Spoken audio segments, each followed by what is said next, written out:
Hey guys, welcome to Reality Check. I'm Huang Jiyuan. May 1st, 2021, The Economist published an article with the headline, "The Most Dangerous Place on Earth." The subheadline reads, "America and China must work harder to avoid war over the future of Taiwan." We saw how hard America has been working. US President Joe Biden has been clear that the United States will come to Taiwan's aid should the Chinese mainland attack. His administration made an unprecedented move in July by sending $345 million worth of weapons directly from the US stockpiles to the region. And on August 18th, he hosted the first US-Japan-South Korea leadership summit at Camp David. Their joint statement regarding China states, "We share concerns about actions inconsistent with the rule-based international order, which undermine regional peace and prosperity. We reaffirm the importance of peace and stability across the Taiwan Strait as an indispensable element of security and prosperity in the international community. There is no change in our basic positions on Taiwan, and we call for a peaceful resolution of cross-strait issues." The concept of encircling and containing China stretches all the way back to the end of World War II. We remember General Douglas MacArthur saying Taiwan was an unsinkable aircraft carrier the U.S. could use to maintain primacy over Asia. And this is a sentiment that has stayed with Washington and the interests that back it up to and including present day. The U.S.'s strategy has been clear.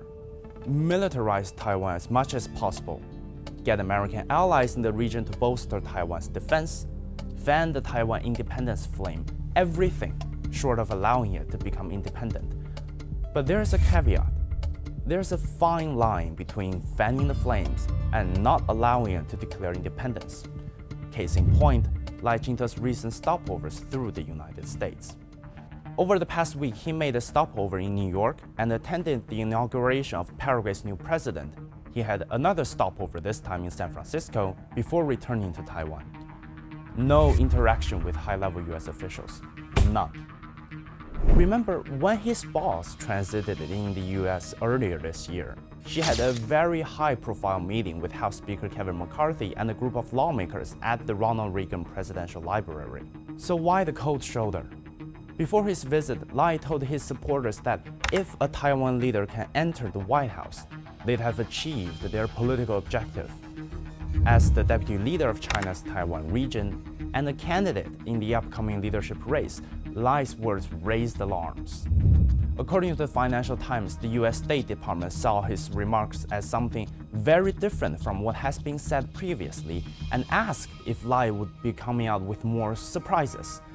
Former White House China official Dennis Wilder said the Biden administration was very anxious about him and wanted to avoid a Chen Shui-bian type situation. It's confirmed that the U.S. didn't give him what he wants because the U.S. does not want Lai's transit to be interpreted as a so-called breakthrough. Lai Ching-te's packaging of Taiwan independence can only lead Taiwan to the risk of war step by step. Japan and South Korea need to understand this.